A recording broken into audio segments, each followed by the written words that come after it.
এক অসহায় পরিবারের বাঁচার লড়াই। কিডনি প্রতিস্থাপনের খরচে চরম সংকটের রাসন চকবন্দির ভূঁইয়া পরিবার। পূর্ব মেদিনীপুর জেলার এগরা 1 ব্লকের রাসন চকবন্দি গ্রামের বীরেন্দ্র ভূঁইয়া আজ দিশেহারা। দিনমজুরের সামান্য আয়ে যেভাবে সংসার টানতেন, এখন সেই সংসারে নেমে এসেছে এক ভয়াবহ সংকট। পরিবারের একমাত্র ছেলে বিকাশ ভূঁইয়ার 2টি কিডনি সম্পূর্ণ অকেজো হয়ে গিয়েছে। ছেলের চিকিৎসা আর প্রাণ বাঁচানোর লড়াইয়ে আজ চরম দুশ্চিন্তায় গোটা পরিবার। বীরেন্দ্রবাবুর কোনো জমি জমা নেই স্থানীয় আয়। দৈনিক মজুরির টাকায় কোনো রকমে চলে তার সংসার, কিন্তু এখন সেই সংসারের প্রতিটি দিন কাটছে আতঙ্কে ও অনিশ্চয়তায়। ছেলেকে বাঁচাতে মরিয়া বাবা মা, মায়ের মমতা জয় করেছে ভয়। নিজের প্রাণের ঝুঁকি নিয়েও সন্তানকে বাঁচাতে নিজের একটি কিডনি দান করার সিদ্ধান্ত নিয়েছেন বিকাশের মা গৌরী দেবী। বর্তমানে ওড়িশার ভুবনেশ্বরে এইমস হাসপাতালে চলছে বিকাশের চিকিৎসা। চিকিৎসকেরা জানিয়েছে কিডনি প্রতিস্থাপন করতে প্রয়োজন প্রায় 6 লক্ষ টাকার বিশাল অঙ্কের খরচ। এই বিপুল অর্থের ব্যবস্থা করা দিনমজুর পরিবারের পক্ষে একেবারেই অসম্ভব হয়ে উঠেছে। তাই এলাকাবাসীর কাছে আর্থিক সাহায্যের আবেদন জানিয়েছে ভূঁইয়া পরিবার। এই বিপদের সময় সহমর্মিতার হাত বাড়িয়ে দিয়েছেন গ্রামের মানুষ। এগরা 1 ব্লকের রাসন চকবন্দি গ্রাম পঞ্চায়েতের সদস্য ও এলাকার প্রধান শিক্ষক অজিত দাস নিজে এগিয়ে এসেছেন সাহায্যের জন্য। তিনি জানিয়েছেন, আমরা প্রায় 12,000 টাকা দিয়ে সাহায্য করেছি এই অসহায় পরিবারকে। আগামী দিনে আমরা এই পরিবারের পাশে থাকব এবং চিকিৎসার খরচ জোগাতে আরও সহযোগিতা করব। অজিত বাবুর পাশাপাশি আরও অনেকেই ধীরে ধীরে এগিয়ে আসছেন মানবিকতার এই আহ্বানে। বিকাশের চিকিৎসা যেন সম্পূর্ণ হয় এই আশাতেই দিন গুনছেন মা বাবা ও গ্রামীণ মানুষজন। মানবিকতার এমন সময়ে সমাজের প্রতিটি মানুষের উচিত সাহায্যের হাত বাড়িয়ে দেওয়া, কারণ একটিমাত্র কিডনি প্রতিস্থাপনই হয়তো ফিরিয়ে দিতে পারে এক তরুণের বাঁচার স্বপ্ন। অসহায় গরিব পরিবারের পাশে দাঁড়ালেন, কি বলবেন? এইটাই আমাদের নৈতিক দায়িত্ব।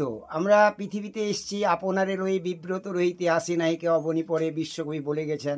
নিজের জন্য নিজেকে ভাবার দরকার নেই, একে অপরের জন্য আমাদের ভেবে যেতে হবে সারা জীবন। তবে সব থেকে ভাবাটা উচিত যারা অসহায়, যারা খেটে খায়, যারা ভুভুক্ষা, যারা অর্থনৈতিক অনটনে ভুগছে, বিনা চিকিৎসায় কেন তারা জীবনটা চলে যাবে, সেই জন্য তাদের পাশে থাকাটাই আমাদের নৈতিক দায়িত্ব। সমাজের এটাই হচ্ছে মানুষের নৈতিক দায়িত্ব। তার মধ্যে আমি একজন অন্যতম। আমি চেষ্টা করব জ্ঞানত যতটুকু পারা যায় তাদের জন্য যতটুকু সহযোগিতা করা যায় আমি করে যাব। আপনার নাম? আমার নাম অজিত কুমার দাস। ডেজিগনেশন? আমি একজন স্কুলের প্রধান শিক্ষক এবং এই এলাকার একটা সুনির্দিষ্ট পলিটিক্যাল পার্টি, ভারতের কমিউনিস্ট পার্টি, মার্ক্সবাদী সিপিআইএম পার্টির প্রতীকে নির্বাচিত গ্রাম পঞ্চায়েতের জনপ্রতিনিধি। অনেকেই আবার সাহায্যও করছে, আপনাদের পরিবারের পাশে দাঁড়াচ্ছে, কি বলবেন? দাঁড়াচ্ছে সবাই। হ্যাঁ, দাঁড়াচ্ছে সবাই। সাহায্য সহযোগিতা পাচ্ছেন? হ্যাঁ, পাচ্ছি। কি বলবেন? ছেলেটা সুস্থ থাকুক, ভালো থাকুক, সবার আশীর্বাদে যে ভালো হয়ে যায় যেন ছেলেটা। আমরা তো অর্থহীন, সবার কাছে চাইছি, সবাই যেরকম পাচ্ছে সাহায্য করছে। ভবিষ্যতেও সাহায্য পাবেন, সহযোগিতা পাবেন? করলে করবে সবাই। আমরা তো সেটা বলতে পারবো না যে কে করবে না করবে। এখন তো বর্তমান সবাই করছে। আপনার নাম? গৌরী রানী ভূঁইয়া। ছেলের কি হয়েছে? 2টো কিডনি নষ্ট হয়ে গেছে। ছেলের নাম? বিকাশ ভূঁইয়া। বাড়ি? রাসন চকবন্দি। আমার নাম সুকুমার প্রামাণিক। বাড়ি রাসন। এখানে কি হয়েছে? এইখানে এই যে বীরেন ভূঁইয়ার ছেলে বিকাশ রায়, বিকাশ ভূঁইয়া, তার ছেলের 2টো কিডনি নষ্ট হয়ে গেছে। অনেকে আসছে, অনেকে সাহায্য করছে, অনেকে দেখছে। পরে যে কে দেখবে না দেবে সে কথা নেই, সবাই এখানে হাঁপিয়ে পড়ে দেখছে। ছেলের যখন ভালো হয়ে যায় এবং তার মা বাবার কাছে আবার ফিরে আসে, সুন্দরভাবে থাকে, সেইটাই। আপনারা কি চাইছেন? আমরা চাই সুস্থভাবে ছেলে আসুক, সুস্থভাবে হয়ে আসুক। তার মা একটা কিডনি দিচ্ছে, তার মা একটা কিডনি ম্যাচ হয়ে গেছে, এটা সুস্থভাবে ছেলেটা ফিরে আসুক, এইটা আমরা ঠাকুরের কাছে আমরা কামনা করছি।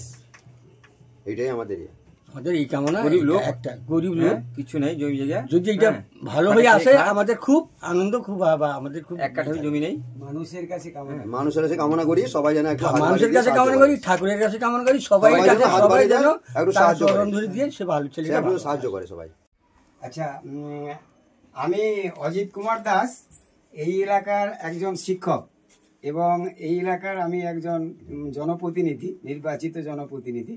বিষয়টা হচ্ছে আমাদের ভদ্রলোক বীরেন ভূঁইয়া, ওনার মিসেস গৌরী রানী ভূঁইয়া, ওনার এক সন্তান, এক ছেলে, ওর 2টো কিডনি ড্যামেজ হয়ে গেছে আর কি।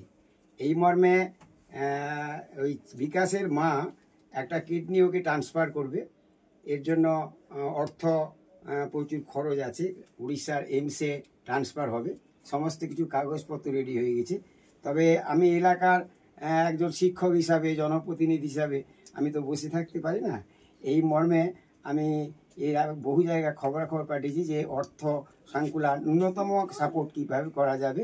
তো সেই মর্মে এর আগে কিছু জায়গায় খবর পাঠিয়ে একটা 10,000 টাকা ওনার হাতে তুলে দিয়ে গেছিলাম ওনার বাড়িতে এসে।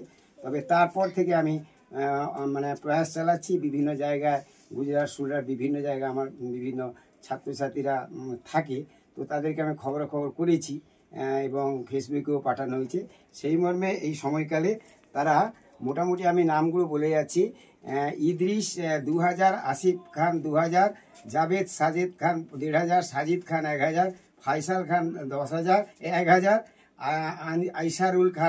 আইসারুল খান, এবাদুর রহমান, আকরাজুল, মঞ্জার আলী, আফতার খান, মঞ্জুর খান, ফরিদ খান, এসকে মুজিবর, শেখ আসামুদ্দিন, গমিরুদ্দিন, জানে আলম, ইলিয়াস এবং আইয়া, এরা 200, 500, 400 এইভাবে সর্বমোট 11,400 টাকা ওনারা পাঠিয়েছেন। এবং শুধু পাঠানো নয়, যাতে এই বিকাশ ভূঁইয়া কিডনি ট্রান্সফার হওয়ার পরে ওর মা এবং ও যাতে ওরা সুস্থ থাকে সারা জীবন, তার জন্য ওরা আল্লাহর কাছে দোয়া চেয়েছে। এবং ওনারা আরও বলেছেন যে আমরা চেষ্টা করছি আরও যদি এরপরে কারোর কাছ থেকে কিছু করা যায়, ম্যানেজ করা যায়, আমরা সহযোগিতা করব। এই মর্মে আজকে আমরা আমাদের এলাকায় আমি যে জায়গায় অর্গানাইজ করি, আমারকে যারা সদা সর্বদা প্রতিনিয়ত অর্গানাইজ করে, আমার দীপক ঘটক, আমার ভাগনা সম্পর্কে আমাকে সর্বদা পরিচালিত করে।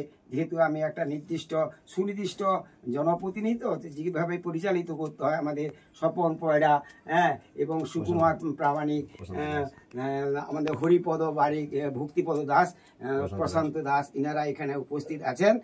ইনাদের সামনে আমি এবং বরেন মাইতি, ইনাদের সামনে ওনাদের পাঠানো অর্থটা আমি ওনার অভিভাবকের হাতে তুলে দিচ্ছি।